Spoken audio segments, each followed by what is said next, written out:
Bonjour et bienvenue sur KTV en direct à la télévision, à la radio et sur les réseaux sociaux pour un temps de parole ce matin consacré à l'économie, notamment aux commerçants de Mayotte. Et pour en parler, nous recevons le président du CMEM, Marcel Rinaldi. Bonjour. Bonjour. Merci d'être là. Merci à vous. Alors, première question, Marcel Rinaldi, vous avez envoyé le CMEM le 9 mars dernier un courrier au préfet suite à la parution du baromètre sur l'insécurité qui, pour vous semble pas très représente pas vraiment la réalité des faits. Pourquoi ? Écoutez, en effet, le baromètre de la mesure de la délinquance est sorti en plein milieu des événements de Koungou. Donc le décalage temporel par rapport à ce qui était en train de se passer et l'apparition des chiffres nous a paru un petit peu incongru et on a voulu se pencher un peu plus sur la réalité de ces chiffres. On salue bien évidemment le travail des forces de l'ordre qui est extraordinaire sur le territoire avec le peu de moyens qu'ils ont pour lutter contre la délinquance. On salue aussi le travail de la préfecture puisque en effet depuis quelques temps et depuis que le nouveau préfet est ici, on constate qu'il y a beaucoup plus d'actions qu'auparavant. C'est quelque chose qu'il faut le dire. Quand les trains partent à l'heure, il faut également le dire. Mais les chiffres ne doivent pas masquer la réalité.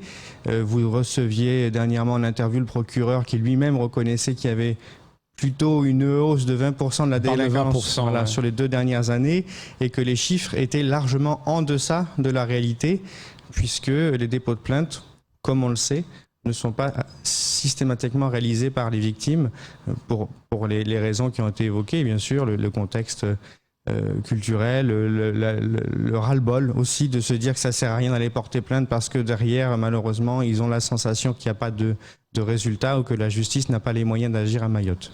Oui, c'est vrai que selon ce dernier baromètre, la baisse est de moins 10%.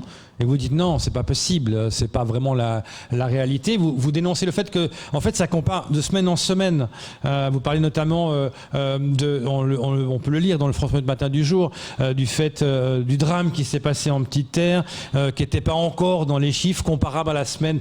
Donc c'est compliqué. Pour vous, il faudrait faire quoi pour être plus précis ? Ouais, pour nous, il faut déjà prendre du recul par rapport à ce sujet et ne pas être dans la communication instantanée et essayer de régler le problème sur du long terme. Donc la comparaison, pour nous, elle doit se faire d'année en année et avec des chiffres qui sont beaucoup plus globaux. Aujourd'hui, cette même semaine, il y a eu les événements donc de Koungou, mais cette même semaine, il y a eu également 3 Doukabé qui ont été cambriolés. Oui.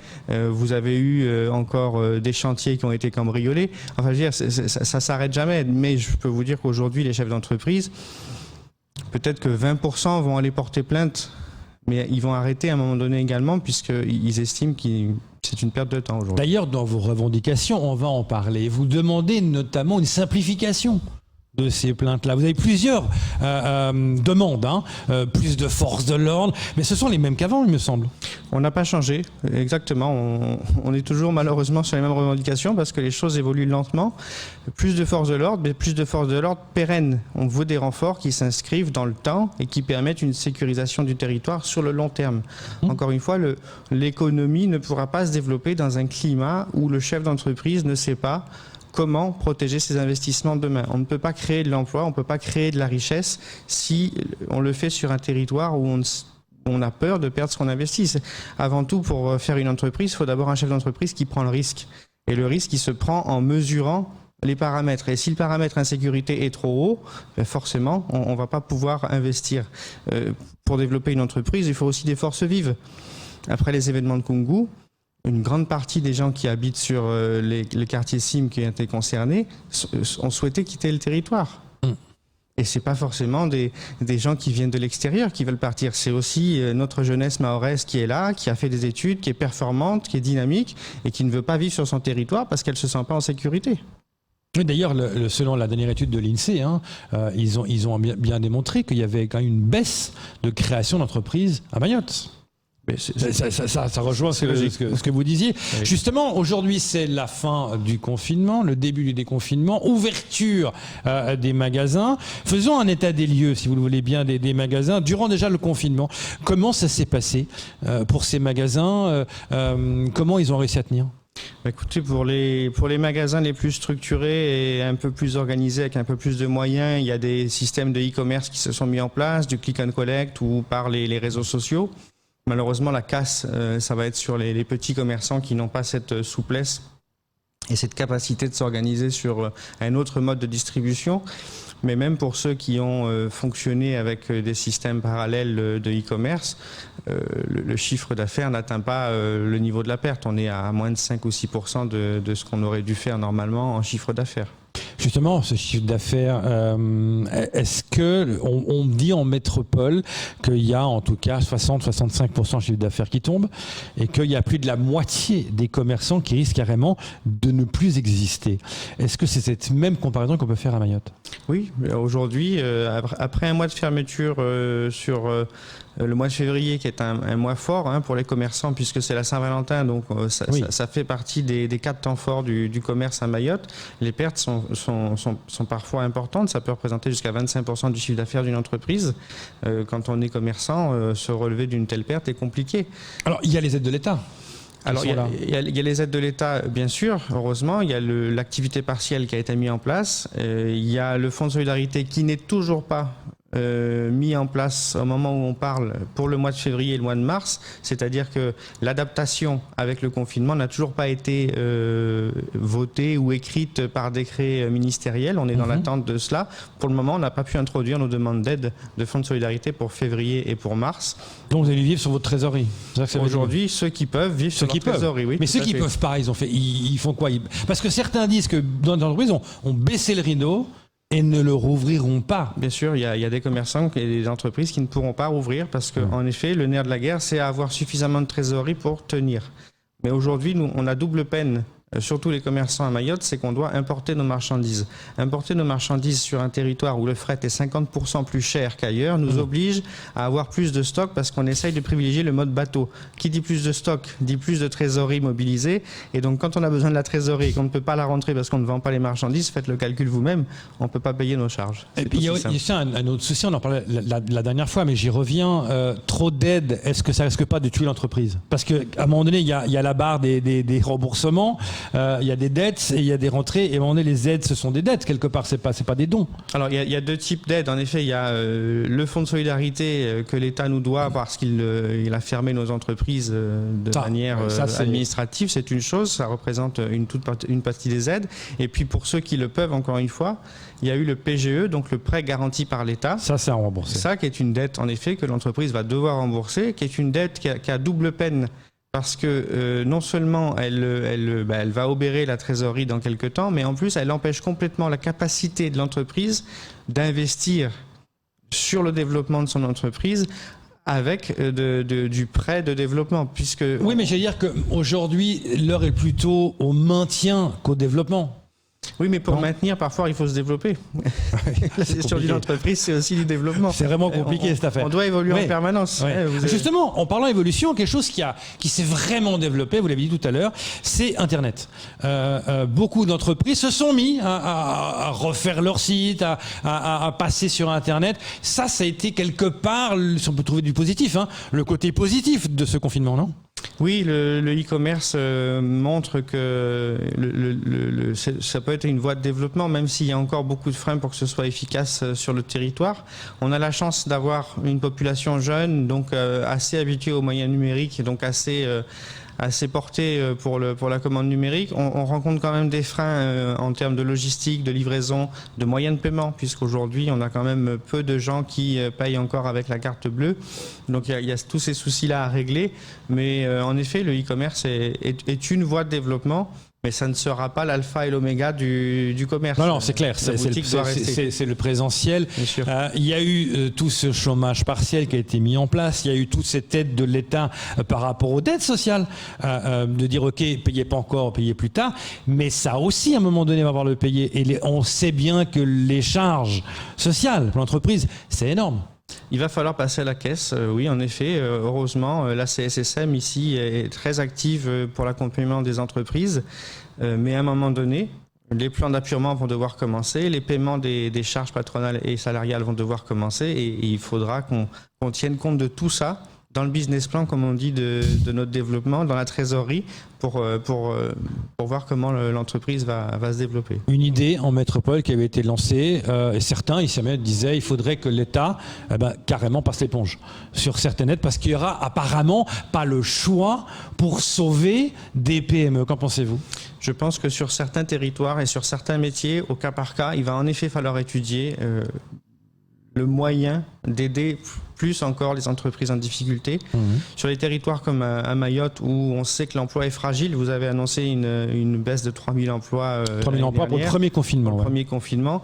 On sait que l'emploi est fragile et donc on sait qu'il faut protéger ces PME et ces toutes petites entreprises qui créent la majorité de l'emploi sur Mayotte. D'ailleurs, on parle de 3000 lors du premier confinement. On n'a pas les chiffres de la suite. Certains ont peur de la suite parce que, on vous l'avait dit, il y a le chômage partiel qui a été mis en place. Ça va s'arrêter à un moment donné, le chômage partiel. Il va falloir commencer à reprendre les employés, les payer à 100%.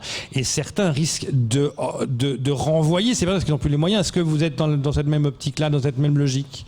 Nous, on essaye de préserver l'emploi. Évidemment, la richesse de l'entreprise, c'est avant tout les collaborateurs qui la composent. Mais un collaborateur qui est à l'activité partielle régulièrement, qui régulièrement a une baisse de salaire, parce que faut le dire, même si c'est pris en charge à 100% par l'État, le collaborateur, lui, il perd 30% de son salaire, puisqu'on maintient 70% de son salaire net.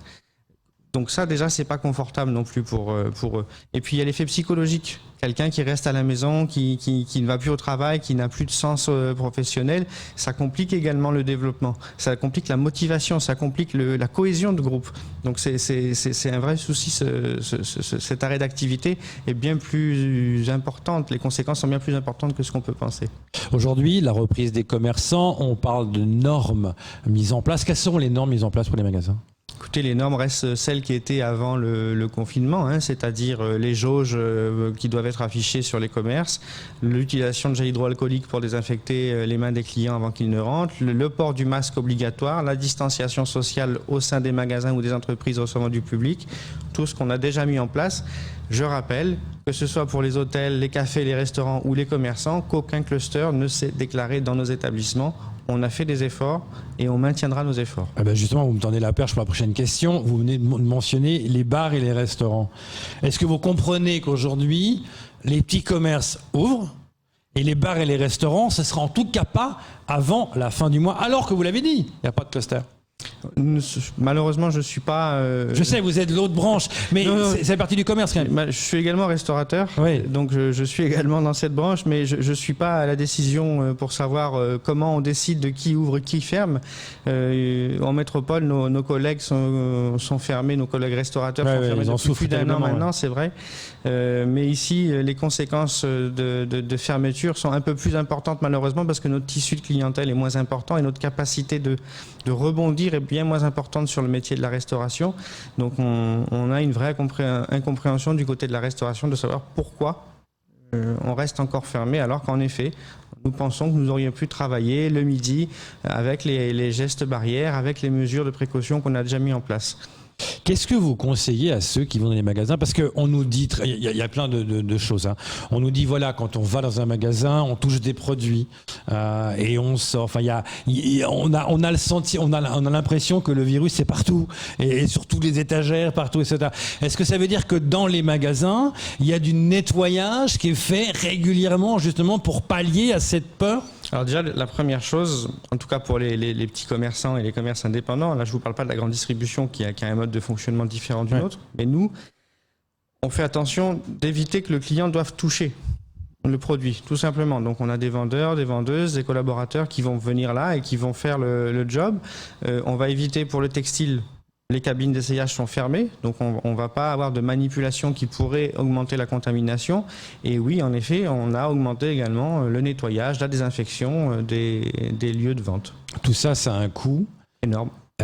Combien ça représente à peu près comme coût depuis le début, là, à peu près, combien Écoutez, sur un groupe comme le mien, on est à plus de 100 000 € dépensés aujourd'hui dans les produits... Uniquement dans les produits. Uniquement dans les produits d'hygiène, dans les masques, dans les outillages, dans les machines, dans tout ce qu'on doit mettre en place pour Et ça, l'État prend en charge, l'État vous aide Aujourd'hui, il n'y a pas d'aide bien spécifique et bien ciblée. Il y en a eu via la CSSM, mais l'enveloppe était assez courte, donc elle a été vite épuisée. Le département devait lancer quelque chose, mais nous sommes toujours en attente que ce soit développé. On n'a plus de nouvelles de ce côté-là. Donc oui, on attend de vraies solutions pour nous aider, parce que encore une fois, c'est un coût qui vient encore fragiliser nos entreprises. Déjà qu'on souffre de handicap endémique sur notre territoire, ça vient encore ajouter à notre développement. On revient sur vos revendications, sur vos demandes à la préfecture, je les cite. Envoi rapide et pérenne de forces de l'ordre, réorganisation des horaires des forces de l'ordre afin de mieux coller aux réalités locales. Ça veut dire quoi? Ça veut dire plus de sécurité aux abords des commerces pour mieux... Qu'est-ce que ça veut dire?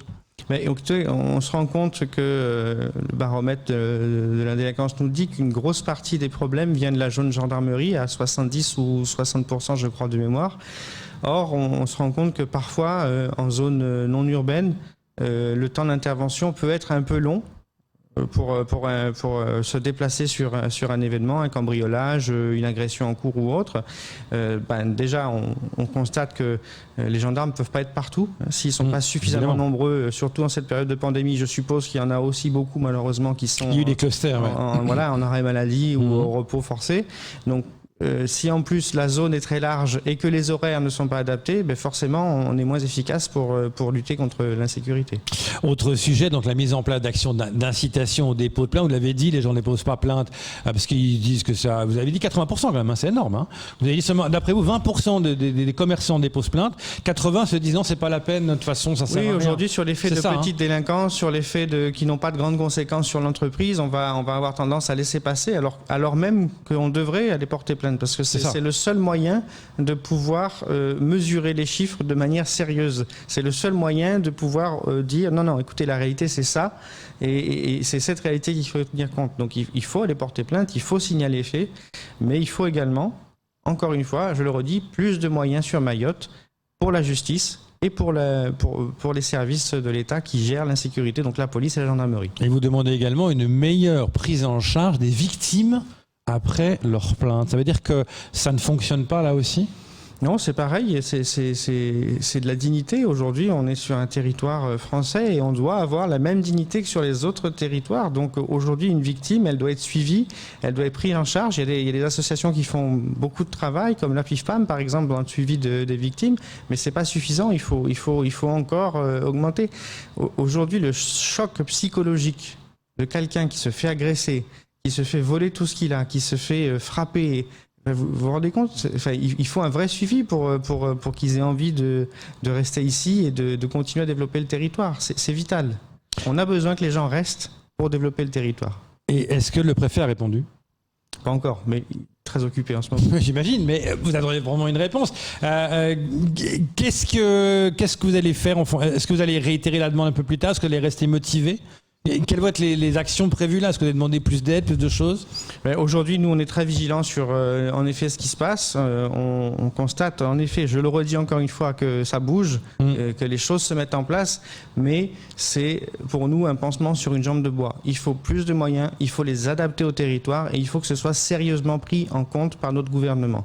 Aujourd'hui, quand on a un ministre de l'Outre-mer qui communique avec nous que par Twitter, ça nous en dit long sur la manière dont les choses sont faites. Donc on voudrait un petit peu que ça se mette en place plus sérieusement. Donc je salue le travail des forces de l'ordre, je salue le travail du préfet sur le territoire, mais tout seul, on n'y arrivera pas et il faut une vraie solidarité nationale pour régler le problème à Mayotte et c'est ça que les chefs d'entreprise de Mayotte demandent. Marcel Nadi, merci beaucoup d'être venu ce matin pour parler de ce monde économique. Bonne journée à vous. Merci. C'est tout pour ce temps de parole. Tout de suite, la suite de vos programmes.